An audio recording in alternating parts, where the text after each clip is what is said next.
High বন্ধুরা, দেখো আজকে দুপুরের মেনু নিয়ে এসেছি।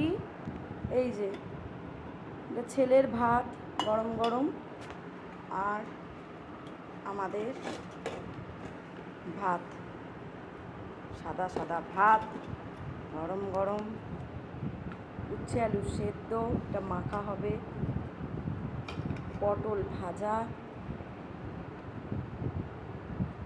আর এই যে ঝিঙে আলু পোস্ত,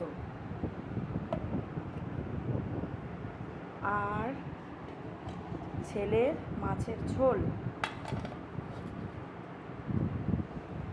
আর আমাদের এই যে কলাইয়ের ডাল,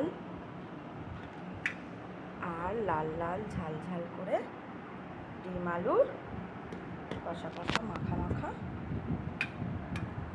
তরকারি, আর আম কাটা আছে।